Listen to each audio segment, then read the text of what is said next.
Hello, and welcome to Cosmere Conundrum. I'm your host, Nemo, And I'm Roman. and together we are diving into the wondrous world of Mistborn. Yes, part 2 today. It's going great. Well, I keep forgetting the name of the first book because the first book is called Mistborn on some of the printings, but the entire series is also called Mistborn. So it's. The book is called The Final Empire. Yes, but there are several printings of the book where it just says Mistborn on the top, no Final Empire for some reason. All right, fair enough. Yeah, so. You wrote the intro. What makes you think I wrote it? Oh, for fuck's sake. Anyway, so part 2. We begin with part 2 with one singular line. In the end, I worry that my arrogance shall destroy us all. Yes, well, that's... Yes, Ominous. congratulations. Yes, congratulations, you've discovered the flaw. Yeah.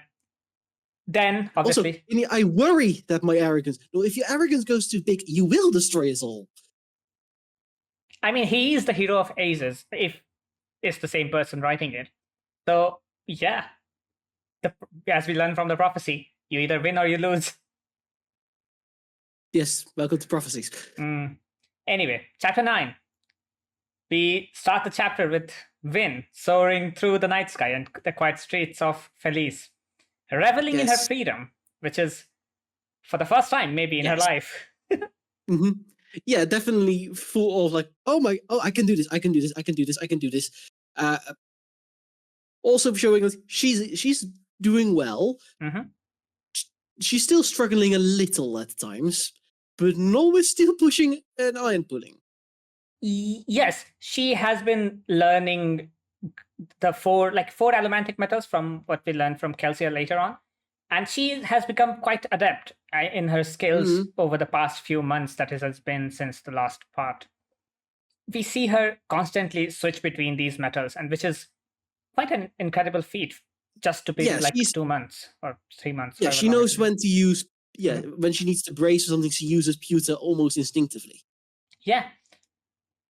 Then, while she is paroling or just jumping around, she is standing atop the walls of Felice, looking over the trees towards Luthadel and the manors in Felice.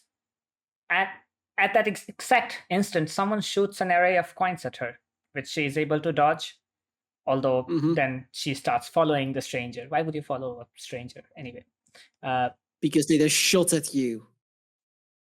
You hide. And you have abilities that might be able to work with. Also, it's literally later revealed to be a training mission, so... Fair, but yes.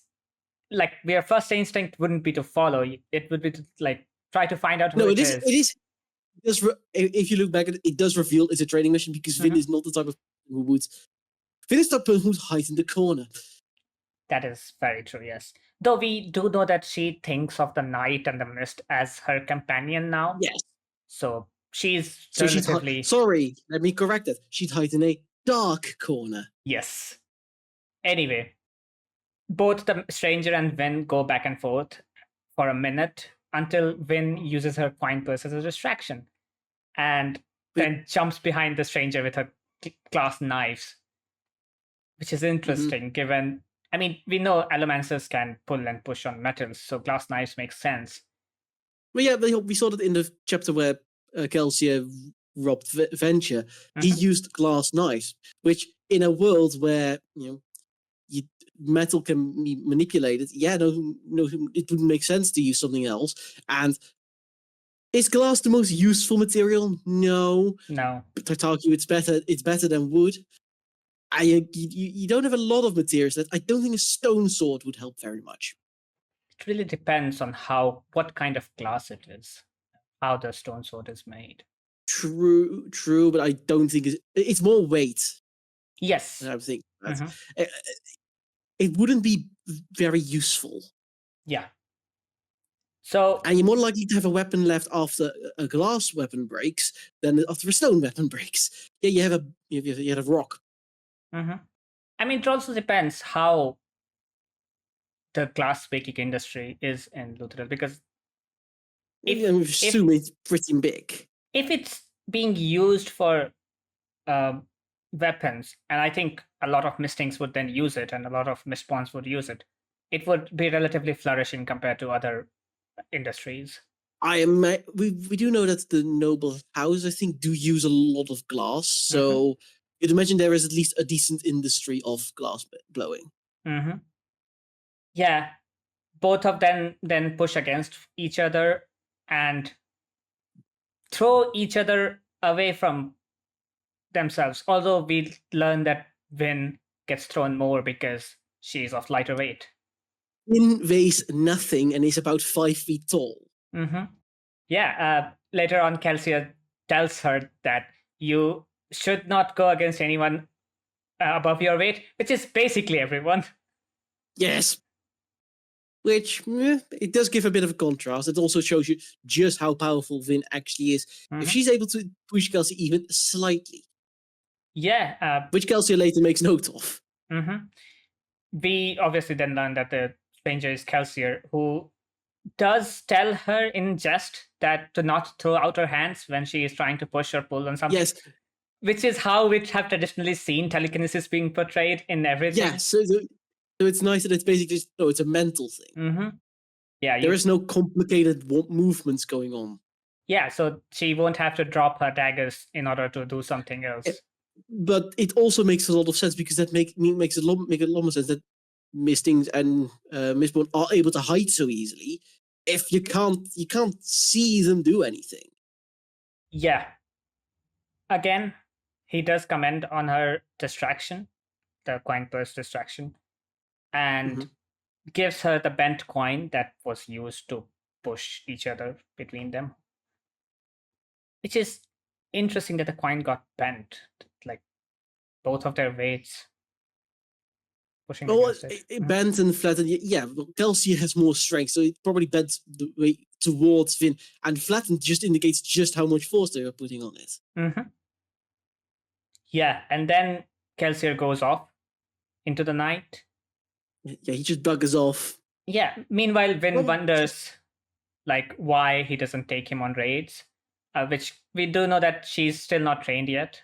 Yes, she has 4 metals under control, and that's great, but if something goes wrong, Kelsier now has a liability on his hands. Yes.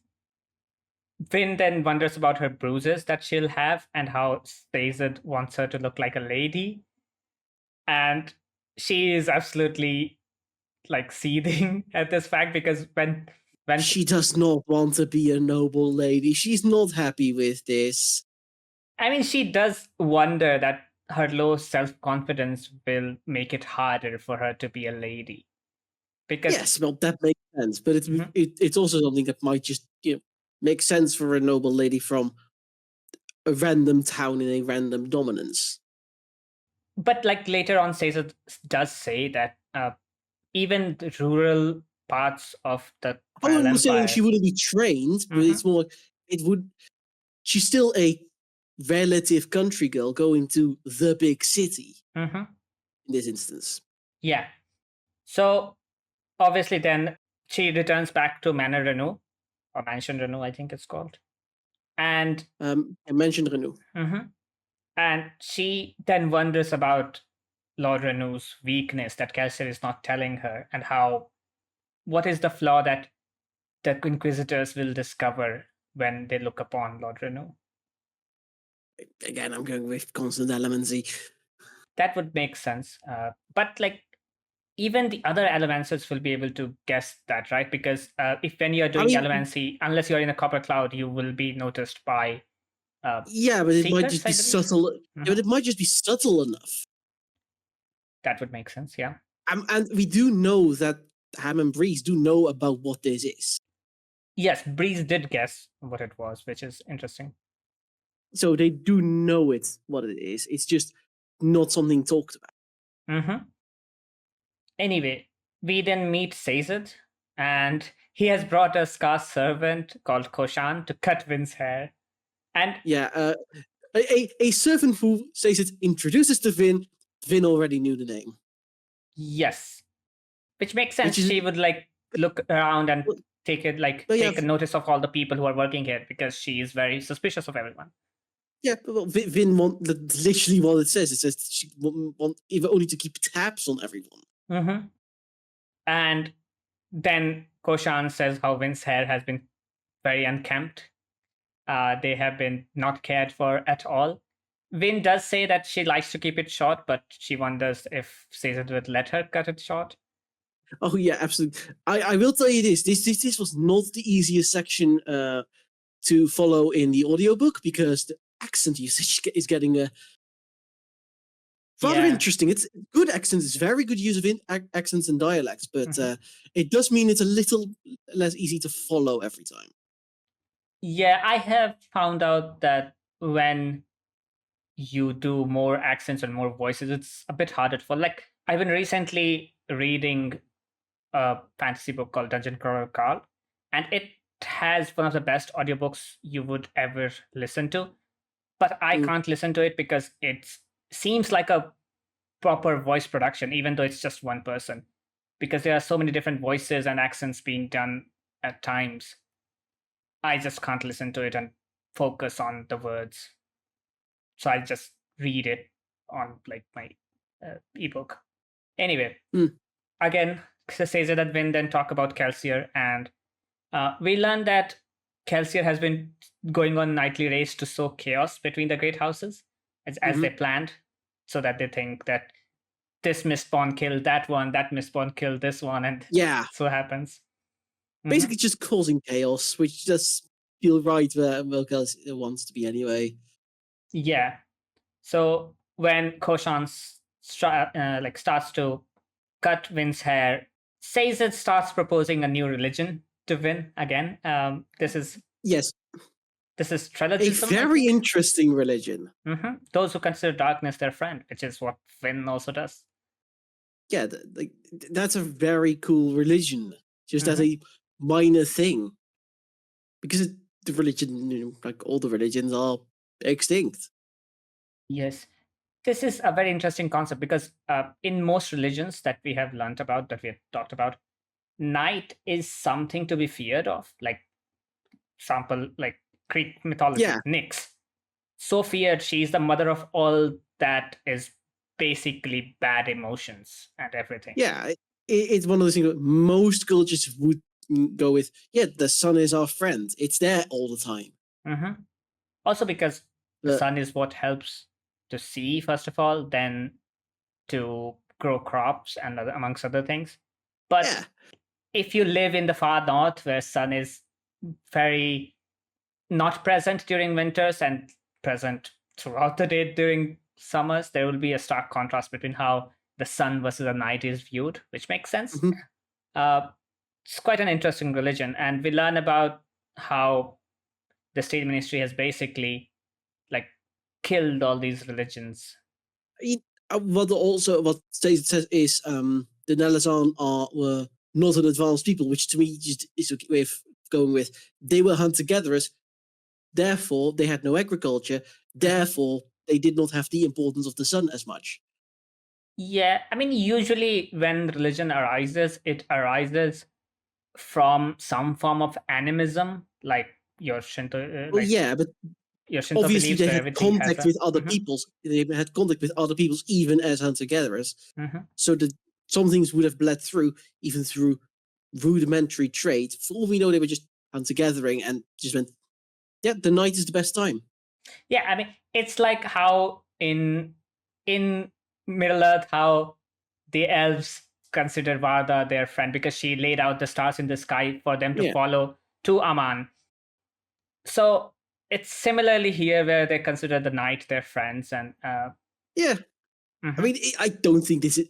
I doubt the Nelazan ever going to come back. Oh, I don't think so either. But it's a very nice little bit of world building to both indicate if there were a lot of religions out there. Yeah, Caesar says he knows of 562, and just how devastating the control of the Lord Ruler has been in for religion.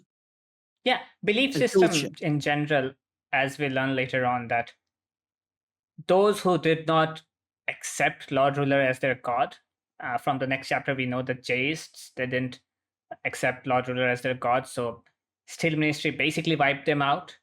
So anyone who does anything that is against the idea that Lord Ruler is a god, that is obviously dealt with by the Steel Ministry.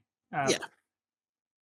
Yeah. So Sazed says that he believes that Final Empire will fall, and when it does fall, people will return to their original beliefs, which is a very far-fetched idea because it has been 1,000 It's not- years. It's more that they want to. They will wish to return to the faith, and that's what the keepers are for. That's what it says.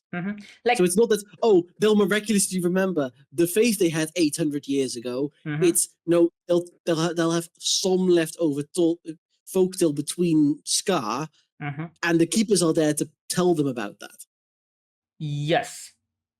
And even in like our world, we do see different pagan beliefs that are being followed by groups of people here and there. Yes, so long as they're not based on Norse pagan. So long as they're not based on crackpot 19th century ideas of what the pagan religions were. Yes, I do agree with that. A lot of the times, it's their idea of religion and not the religion itself. So yes, but the issue becomes when they act like it's the original religion. Yes. Anyway, we learn of keepers, as you said, who keep the knowledge of whatever was alive. And we learn later on that Lord Ruler fears the keeper, which is why he subjugated the entire terrace population. Yes.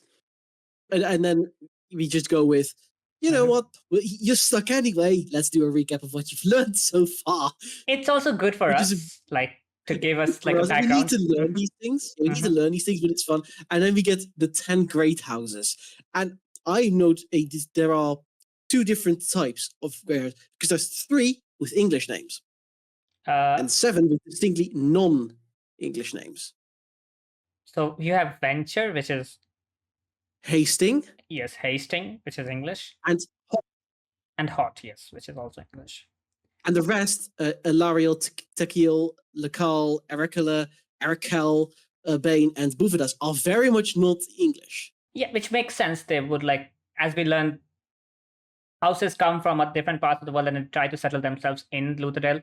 And the great houses keep changing from time to time. Yes, after all, they expect House Renew to become that name is blatantly French-based. Yeah, I mean, even Kelsier is technically French. It's supposed to pronounce with the guttural R of French, and I can't do it to save my life, so I'm not going to do it. Sorry, with a rolling R. Not a rolling R. That thing. The guttural R of French, the uvular trill, I think. Yes. Kelsier, whatever that is. No, it doesn't work. He spells here. It's amazing I can get an R sound in there at all. Yes, exactly. We are too anglicized for that. I also come from a distinct part of the Netherlands where the R is foreign. What may as well be. Yeah. Anyway, then Vin talks about her backstory, and if we are talking in D&D terms, her bonds, ideals, and flaws. And meanwhile, I'm just here being like, she's a lady, the 4th cousin of a lord, and her parents are a lord and a lady. And we get once again into could we please invent random noble titles. Just even if it's a simple Duke, Count, Baron thing, it helps a lot.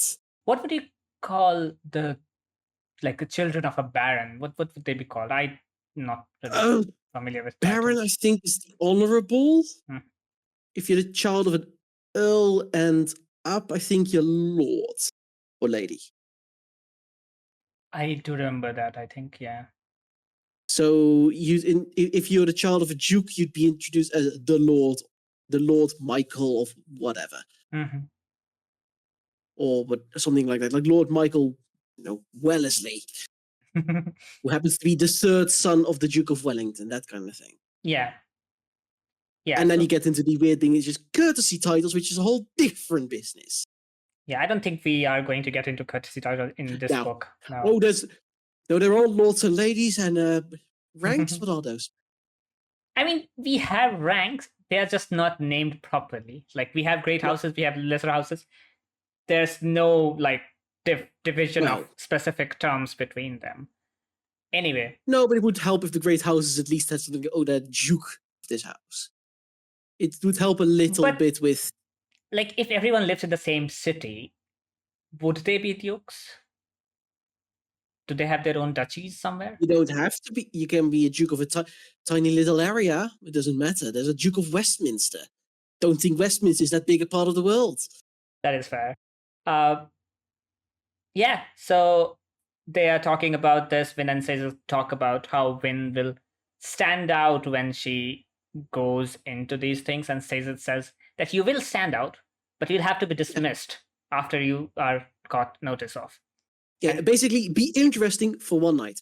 Mm-hmm. Yeah, do not raise suspicions, basically. Then Kelsier enters as the haircutting is finalizing, and Win hilariously thinks that she looks like a lady, like a girl, and Kelsier says that they might actually turn her into a lady. Mm-hmm. And then Kelsier and Caesar leave to talk about Win's training. Just out of earshot. Mm-hmm. Caesar tells him that Win learns quickly, but she avoids her, trying to learn, at least. To which Kelsier says that she prefers controlled situations. And we learn. Makes sense. Yeah, we learn of Caesar's worries that while she is skilled enough in controlled environments, in people she knows, she might not be as comfortable in a place where there are thousands of people who are ogling you and are trying to discern what you are for, like what you are, basically. Sounds familiar. Wonder why I've seen that before.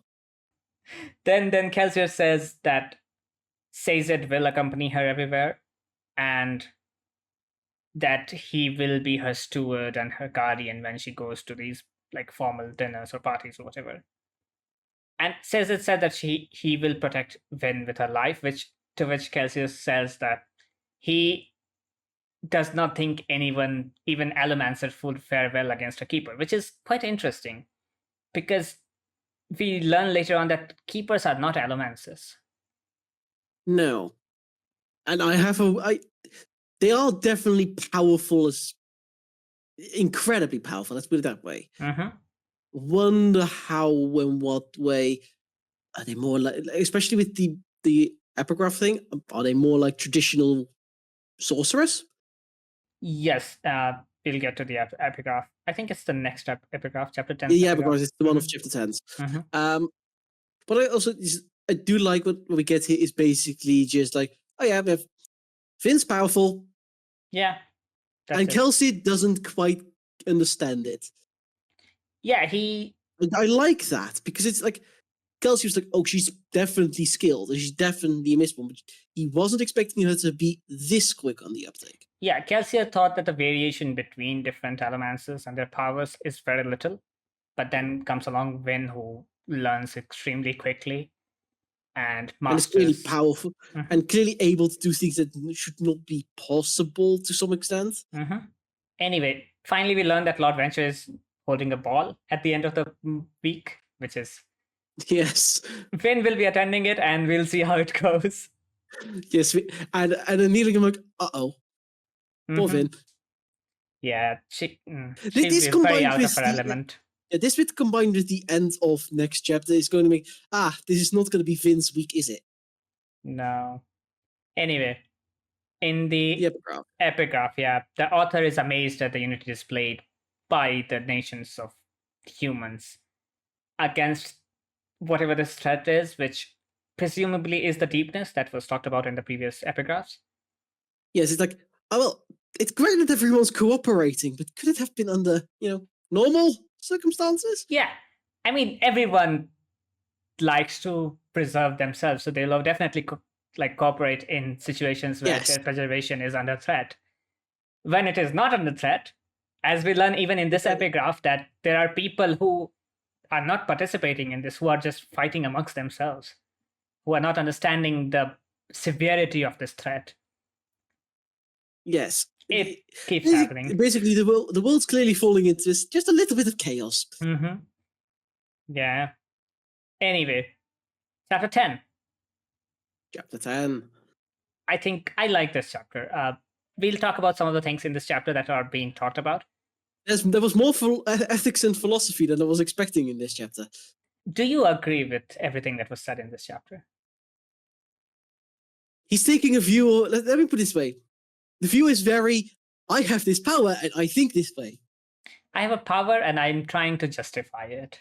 Yes, because if I don't, I will not sleep. Yes, that is very much the case. And whether or not it's a good thing that the Empire falls, I mean, I'm on the side of yes, because the Empire is blatantly evil. Yeah. I mean, even though whatever happened, the Lord Ruler clearly turned evil afterwards. If we are thinking that author of the epigraphs is Lord Ruler, he clearly turned evil and away from his ways of the hero of ages. Anyway, the chapter begins with Wynn walking through the streets of Luthadel in disguise. And yes, in a slum creatively called the Cracks. Okay. I did not pay attention to that. That's what it's called. Yes. Yeah, she thinks about feeling free in Felice and how compared to Luthadel, Felice is way more open and way more clean. Luthadel, the city is not doing really well. Yeah, cleaner. That in Luthadel there are no aspens, there is no whitewashed granite, that kind of thing. Mm-hmm. We then see the Luthadel garrison being the absolute worst and harassing the Scar, as we knew, obviously. Yeah, I can definitely see why Kelsier does not treat them with kindness. Yeah, I mean, even some of the garrison are Scar, so they are treating probably a lot of. If there's an army of 20,000 in the city, just sheer numbers wise, that can't all be nobility. Mm-hmm. The officers are going to be nobility. Yeah, I mean, we do learn that the garrison goes into the streets that the obligators don't bother themselves with because they think it's beneath them. Wynn avoids all of the garrison and walks into what is this a soup kitchen which feeds the Scar population, though she compares the food to what, ash water, I think. Yeah. Yes. Now, the worldbuilding around these soup kitchens is actually pretty interesting because it's a very not giving the Scar any actual money, but giving them tokens to get food from a different location keeps them under your control even more. They do not get the chance to go out on their own. Yeah. No, they are going to this set location to eat. And we do learn the owners of these kitchens. Yes, also pocket all the system. money. Yeah. Because the owners of those things, I think, are indicated to be Scar. Probably. Definitely. So, again, the system works in such a way that even the Scar oppress fellow Scar. Yes. I mean, that is how they have been able to maintain this segregation for so long. You give some of them enough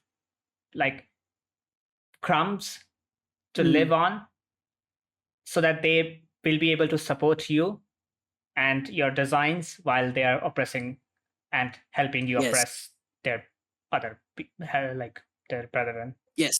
Yeah, I get what you mean. Mm-hmm. And then we get into the moment of I'm going to call him the manipulator in chief. I mean, that is very much his identity in this, at least in this instant. What he's doing, riling up the Scar and soothing all of their emotions away so that they focus on one particular emotion. Like, that is some practiced manipulation stuff, which he's trying to then justify to Wynn, obviously. This is it's effectively, what if emotional manipulation had a power where you could actually push the emotion? And it raises more than a few ethical questions. Yeah. Breeze, obviously, we see manipulating a Scar worker into giving him wine without even using allomancy. Yes, because if not, he'd get pushed anyway. And he might resist it, but he's probably not strong enough to resist that.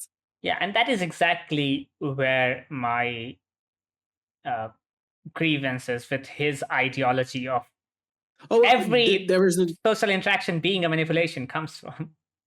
He'd feel ethics 101, without a doubt. Yeah. I mean, he mentions that people don't like those who can play with their emotions, and rightfully so, because his philosophy is that all social interaction is emotional manipulation. He mentions how someone, when trying to earn the love of their counterpart or partner, they're trying to manipulate them. How someone is trying to which is not how that works. At least I think. I don't know anything about love, so it's just honestly not the subject you want to talk to me about. They even talk about two friends relating stories, trying to impress each other. And it's like, no. It's not always about impressing each other. It's just about sharing a moment. Most of the time, Yeah. It's sharing a moment and being with friends. It's not about, oh, I'm better than you. That's the talk of an arrogant man, Breeze. Yeah. Which, I mean, Breeze is very much an arrogant man. Then he says how life is about posturing and influencing others, and that it isn't a bad thing. Like, he just straight out says that influencing people is not a bad thing. I'm more into the. I'm more and more getting into the. Breeze would make a wonderful politician. I mean, he is an emotional manipulator, so makes sense. Exactly. Yeah. The only difference. He'd say a dozen lies, and he'd say a dozen lies, one truth, and you wouldn't care. Yeah. Like, the only difference that he says between a soother and a human being is that soothers have a bit of advantage. And it's not a bit of advantage, it's a massive advantage. It's a massive advantage. And again, his way of viewing it is purely from the, I have this power and I have to rationalize it. And I can't see any other way this works. So he does say that it is same as having a charming personality, which again, no. Despite how charming your personality is, there will always be people who will see through your lies, who will try to oppose you. But if you are using like emotional manipulation, you're using your powers, they'll be more likely to not do it. They might not be 100% to your side, but they'll be more likely to not reveal your lies. And that's where the differences between his worldview and the actual real world happens. Yeah. There's also the moment where Bree says that he soothed Vin on 3 occasions during the conversation, and Vin does not like that at all. She instantly flares up her copper to prevent herself being manipulated. Again, he does give some good advice. No, she doesn't, Nemo. Does she start later on? That's not later on. Okay. Just before you get too far. Because we have multiple paragraphs of sections of Breeze talking, and then the wine guy comes back. Yes. In the meanwhile, Breeze does give some good advice, like how soothing is more about reading human emotions and human instincts than that's good information. Yeah, than just plain on manipulating them. Like, one of the direct comparisons of this is Piper's charm speak in Heroes of Olympus. Like, how when she learns how to do it properly, who teaches her? Hecate, I think, teaches her. No. I can't remember. It's been a bit too long, and I'm still struggling to get through the audio books. Yeah. So she learns how to do it properly, and that she wants to play to their emotions. Like, she wants to help them along in the direction they already want to go, and serve them just enough to get her wishes fulfilled. And that is exactly what allomancy does. Yes, it does remind me of the fact that there are quite a few ethical concerns with Piper's charm speak as well. Yeah. I mean, even the book starts with her being in the school for her charm speak abilities. At least that was her being unaware of it. Fair. Let's go back to the book, shall we? Yeah. So and we get to Ham arriving, and Ham, being a philosopher, goes into philosophy. Yeah. He says if they are doing a bad thing by trying to overthrow the Lord Ruler who defines what is good and what is bad.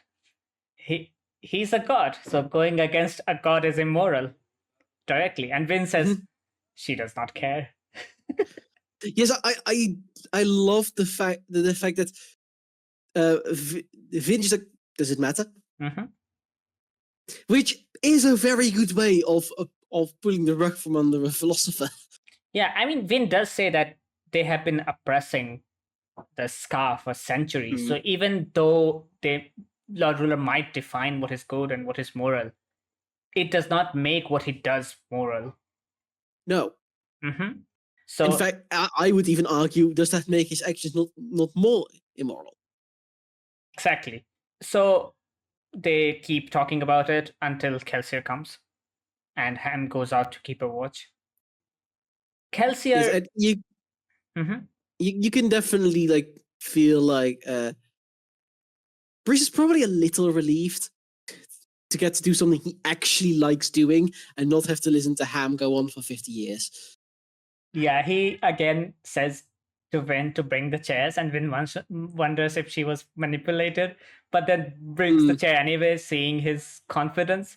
So a lot of it is about posturing and exerting like. I do think a big thing here is he says bring a chair, and Vin does bring a chair. She also brings one for herself. Obviously, yeah. Making it pretty clear that she wasn't following his command.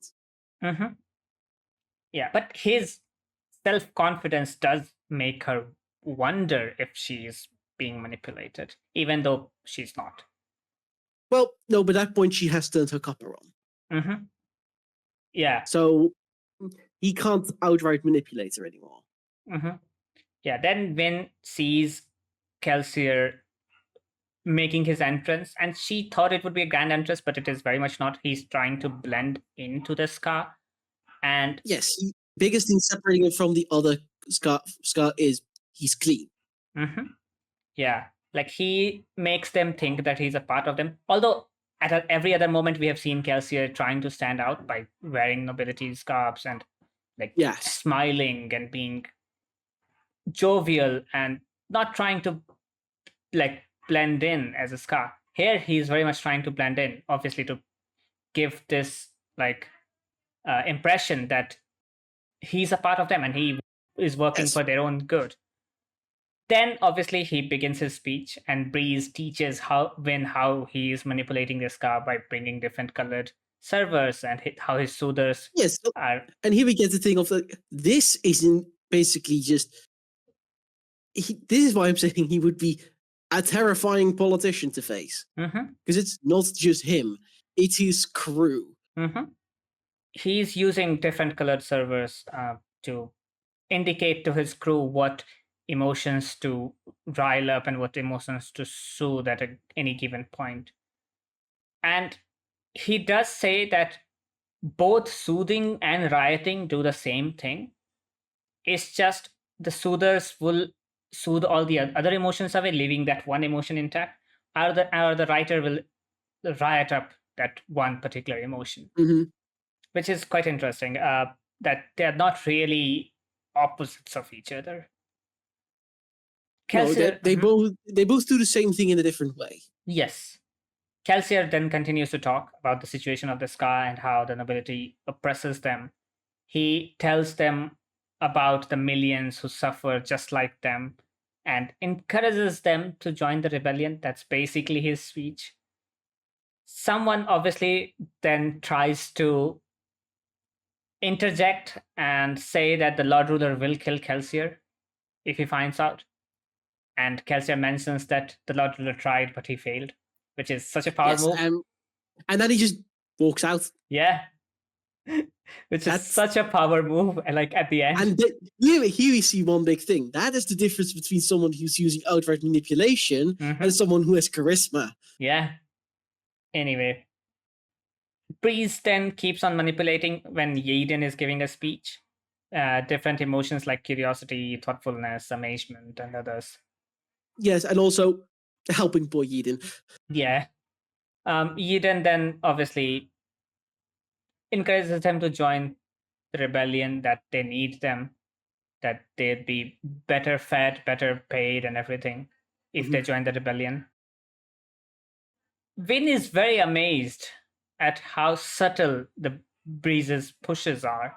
Like, she lets her copper drop and feels the push from breeze, and she compares it to Kelsier's, whose pushes feel like a jamming fist, a fist right thrown at your face, whereas breezes are more subtle and more thoughtful, I would say. If we were to use it, breeze is more like a chisel, and Kelsier is very much a sledgehammer. Yeah, very much so, yeah. Obviously, then the meeting ends, and when one thinks that she wants to learn from other minstrels as well, who have honed their craft, because they have been practicing just one metal for years at this point. Breeze ends the meeting with riling up the passionate emotion, and Vin says that the emotions will fade, but Breeze says that if you associate any moment with heightened emotion, you'll remember the emotion, memory. Yeah, like the memory. That's actually true. Yeah. If you feel a strong emotion during something, you'll remember it far better than if you don't have a strong emotion. Yeah, and then they talk about how they need many more such meetings, because like only 20 people join every meeting? They get about 20 people in each meeting, which is not enough. Yeah, like we hear that in the past 3 months or so, they have only been able to gather like 2,000, which is still a sizable crowd, but not a lot. They need more because they will need them for a few months at least, because they do need to train them. Yeah. Then obviously we learn about Kelsier holding a meeting in the evening. Yes, we just need a progress meeting, just see how it goes. It's like we're a business. We then move on to Kelsier, who's standing atop Clubs' shop and looking onto Luthadel towards I think palace of Lord Ruler. Yes. Yeah, he said he's looking at the palace. Yeah, Credit Shaw. Then he wonders that he wants to go back to the place where he was captured, and later on he just drops this bomb onto everyone. Well, the big thing is how we learn of like just how little of the ATM is sold to the rest of the nobility. Because he says, all right, if only 10% has ever left the Lord Ruler's hands, how much has he stocked up on? Yeah. And he does say that when burning ATM, Allomancer is basically invincible, which is we still don't know what it does. So we'll have to learn what it does before we can say that, yes, they do become invincible. Kelsier then while he's wondering, Sazed comes up, and Sazed talks about the Terraceman subjugation, how Lord Ruler fears the Keepers, and he doesn't know why Lord Ruler fears the Keepers again. No. They don't know exactly why, but Kelsey's also the Lord Ruler fears you? Yeah, even he doesn't know the extent of it. Then says the outer says like, perhaps it is because of our powers. And the outer says, we're not Allomancers, but something else. And that makes me think it's probably close to maybe traditional sorcerers with no traditional magic systems or something. Because they have to be powerful, and that probably means magic. Because this is a fantasy story. Yeah, I mean, you have to have something to match the Allomantic abilities.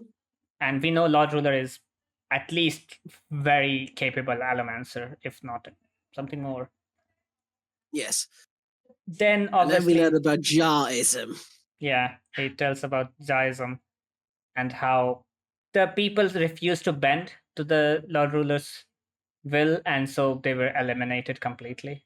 Well, it's also rather difficult for them to praise the jar, because they are constantly repeating the phrase "praise the jar, praise the jar." Yeah, they're very religiously motivated. There is being devoted, there is being zealous, and there is praise the jar. Yeah, praise the jar. We should end our phrases with praise the jar. That's going to get annoying. obviously it's going to get annoying. That's what is being mentioned. Again, Kelsier wonders how religion gives power to the masses, and he says that the passion in religion has been lost and that he should establish a religion of murdering nobility. Which is He quite funny. he just explicitly asks, "Are there any religions that include the slaughter of noblemen as a tenant?" And it's like, yeah, that sounds about right for Kelsier. Yeah. Obviously, then we move on to Vin, who's studying Marsh while, like, looking at him directly, and she says that he looks very much like Kelsier, which makes sense. They're brothers. She asks. Yeah, he's basically just there, like, just staring and just being like, clearly not happy to be there. Let's be honest. Yeah, I mean, we do learn that he is playing a part in the plan. He's a part of it. He'll do what he needs to do, but that doesn't mean he's happy. Yeah. So she talks to Lestibonus if Marsh is a nickname, and he says nope, but he did have one. Iron Eyes. But I will point out, if it's sometimes difficult to figure out what he's saying in the written text, very much try so. it with the thickest accent of them all, because every time he talks, I have to pull the book open just to be able to be sure what he's saying. Even in the book, it's not clear what he's saying. So you have to have that's the depend issue. on the context. Yeah, it's a lot on the context. Yeah, but we do learn that we learn of Marsh's old nickname, and that gave me another theory. We'll talk about it. We learned that his name was Iron Eyes, but people stopped calling him, obviously, because of the Inquisitors. What's your theory? I was thinking, well, we also learn later that Marsh has tried to infiltrate before, and that things have been locked up. We also know that Kelsier and Marsh were brought up noble. Yes. Bastard noble, but noble. I'm thinking that Marsh may have had the beginnings of obligator training, or even the beginnings of Inquisitor training. And that is when they discovered that is how they figured out. Not necessarily, because it had to be figured out at some point. Figure out what? That Kelsier and Marsh were noble-born. Yes. I mean, I think we were told that his father figured out that his mother was lying. Now, we don't know how he figured out, but maybe we don't know how they learned that. But I do feel like Marsh probably has some knowledge of how it works on the inside of either the Inquisitors or the Obligators. I mean, we do learn that he is trying to infiltrate the Ministry, so obviously he has to know some things to trying to infiltrate the Ministry. Then obviously Kelsier arrives, and we get into the problems that are being faced at this moment. Ham says that the recruitment is slow. Yaden says that more meetings will increase the risk of discovery, and Doxon agrees with it. I mean, this does once again prove something I fully believe in. I can see why they believe the garrison can be beaten if they have an army of 10,000 on the walls. Why? This garrison is not highly skilled. But they are still, like, better trained than any of the Scar. They are still soldiers, but they're not exactly great at their jobs. But that's the thing. They'll have to, if you have to beat the garrison, you'll have to get inside the city walls. If you're not inside the city walls, you're going to get beaten very easily. Yes, but that's also the principle of if you have the walls, you have an advantage. Yes. Something a certain television show forgot about. Let's not today. What, you don't want to talk about the Battle of Winterfell? Again, not today. Then obviously Kelsier says that they should hold more meetings in other towns as well so that they can recruit faster. We learn that obviously Mars is trying to infiltrate the Ministry, and Vin says that maybe they can get an acolyte into the Ministry, into the rank of applicators, so that they'll be able to spy on them better. And she suggests like Terran and Kammon's contacts in the boat network that brings the acolytes. Yes, boat network where they could just, maybe an obligator joins in from another chapter. Yes. It probably isn't out of the realm of possibility. Yeah, I mean, that is exactly why she suggests it, which, again, we see that Vin's instincts are completely on point. That she has some of the most brilliant ideas. Even in the last time they had a meeting, Win suggested Win did have a very brilliant idea, and so does she in this one. So obviously her ideas, and Kelsey does not take her ideas lightly. He immediately supports them, which obviously tells us that he trusts her, even though she might not yet trust him completely. Breeze is then worried about the rumors of the 11th metal. And we learn that Kelsey is the one spreading the rumors. Yeah, Kelsey is just casually spreading said rumors. Here's the thing. A big thing is, they not only know of the rumor of the 11 metal spreading, but we know that it's Kelsey that is spreading said rumors. Yes. We also know that Kelsey doesn't quite know what he was doing. Yeah, but that's the thing. Does 11th metal then exist? It might genuinely just be a way of causing paranoia. Yeah. But that's the thing. Then he's building a rebellion on a false hope if he doesn't have a way to deal with the Lord Ruler. I mean, it's pretty clear that they're already... He fully believes that this is probably going to fail anyway. He outright said like he's sorry that he pulled Vin in because they're probably all going to end up being executed. Yeah, and that's the leader of the group saying that. Yeah, that's when Lord Ruler learns of these plans. It's gonna be interesting, especially given how this chapter ends. How everyone's just talking about like, okay, we're just gonna work on this. Like, don't worry about the Lord Ruler. He's my business. And then we learn that Cayman's Lair's been discovered. Yeah, that's how which could cause a whole host of issues because all of them there knew about Kelsey. Yeah, it really depends on how good they are at keeping secrets. Yeah, I doubt they're good at it. Under torture? Definitely not. No. But yes, that's how this chapter ends. Yeah.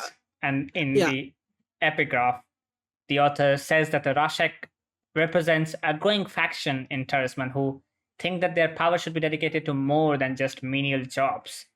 He says that the Terrismen have to be watched carefully or that they could be very dangerous. And we see that I don't think he blames all Terrismen, but that specific faction he does. Yes, I'm wondering if that's the predecessors of the Keepers or the predecessors of Allomancy. Yes, but that's the Fieldwork, husbandry, and stone carving. We do get a feeling that the author does not know the specifics of their powers. No, because it's written as journal entries. So he doesn't quite know yet. Yeah. But yeah, it could be either Allomancy or some other form of ability that we are not familiar with yet. Anything else from these two chapters? Only what I mentioned to you when I read chapter 9, and that's the first section from the... basically, most of the chapter is just an action comedy chapter in a nutshell. Yeah, it's the training there is montage. A lot of action. There's also a lot of comedy in it. Yeah, it's both of these are training montages, basically. Yeah, yes. Well, this is more of a... We've slowed down the training montage to show a specific bit of the training. Yeah, and then she'll probably learn about pewter from Ham, about copper from clubs, about whatever else from someone else. I don't know. Yeah, which makes sense. Marsh would probably help with the seeking. Yeah. Not that Marsh will be happy about it. Yes, but like we do know that Marsh is the one that discovered Vin. So yeah, but he'd still not be happy about it. It's very clear he can't. He's stern. He's not grumpy, but he's not happy. Yeah, he does get compared to Clubs, which Vin says that he's not as grumpy as Clubs, but he is definitely as stern as him. Yes. Which is, quite interesting. Anyway. Yeah, that was chapters 9 and 10. We're going through this quite quickly. How many chapters are there? Like 30? 30-ish? Yeah, 38, plus an epilogue. Yeah, so we have... We're going through it pretty quickly. Something we've not uploaded the first episode yet. Tomorrow. Yes. As of time of recording. Yeah. Anyway. So, see you next time, I guess, with chapter 7 and 12. And the aftermath of whatever the ministry did to Cayman. Cayman's lair. Cayman is already dead, let's be honest. Fair. Anyway. See you next time. Bye-bye. Bye-bye.